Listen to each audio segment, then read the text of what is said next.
Indeed. Gambit not starting out great here in this series versus the Copenhagen Wolves. Kevin, what do you make of the picks? We saw the Kassadin coming in once again. Yesterday it was on Gambit's side, now on Copenhagen Wolves' side. What of an impression it left on you? So yesterday we saw kind of tanky build of the Kassadin. This game we saw kind of glass cannon Kassadin, which I like personally more. I think it benefits the team way more if he's a damage dealer than a tank. So this Kassadin pick was alright, and they used it in the early. So yeah, great use of a Kassadin. Do you think it's still as strong as it was? Obviously it's had that rework, but where do you rank it compared to old Kassadin? Oh, so old Kassadin was a 10, and this Kassadin is kind of a 4 or 5. So you can use it only in really special cases.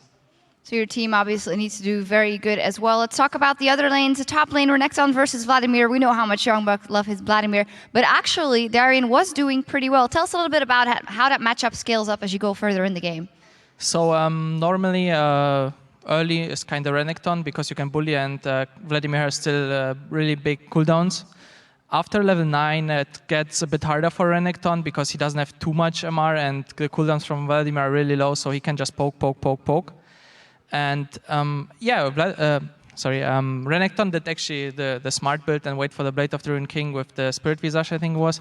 So this build is really good against the Vladimir, and as we saw, he could have actually killed him twice, I think, but he didn't use the Ignite. Don't know why, but he could have went way more ballsy, Darian, so he didn't do it. But Vladimir did use the split push he had, and so yeah, that was kind of the top lane.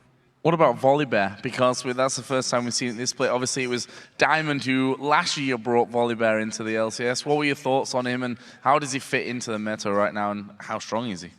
So Volibear, I personally didn't see him a lot, so he was pretty new to me as well, but it seemed strong.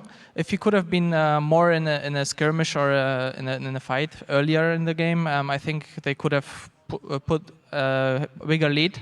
I think he did great damage if he was in the fight, but versus such a comp the Copenhagen Wolves had, it was really hard to catch someone with the Q. Everyone had kind of escape a pool or the Rift Walk or something.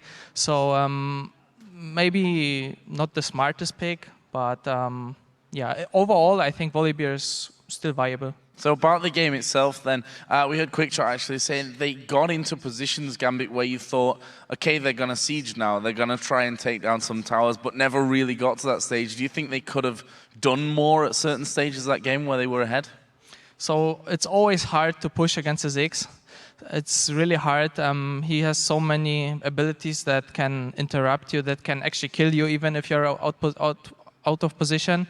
So I think they could have maybe... No, actually they tried. They tried like with the split push of Vladimir and then trying to gank that line. But I think Gambit really countered that really well with Volibear being around and even Edward going there. So I think they did everything right, and Gambit just countered it really well. Let's look ahead then to Game 2. When we talk about Gambit a lot, that one day suffer a defeat, one day they come back, they come out swinging the next day. But then if I look at this match, they did fight really hard and they didn't make it. What do you think the mindset is like? Do you think they have what it takes to come back? So I think Gambit is always, when they lose, they're really down. I feel like that. They really have to push them up to get after a lose really good again and motivated and to really want to win. But I think they know what's on the line, and I think they will shape up, and I think they will put some good performance still after the lose. Yeah, and I think one important factor for Gambit here is that Groove, their manager, is here as well. I've just seen him backstage, so if anyone can kind of pick Gambit up off the floor and get them going again, which they obviously need to do now, be 1-0 behind, then it's Groove, he's here. So that's a good thing for Gambit. We'll see in Game 2 if they can do it. Absolutely, we'll see what of an impact that will have. Of course, coming up next, the Copenhagen Wolves and Gambit will face off again in Game 2 of their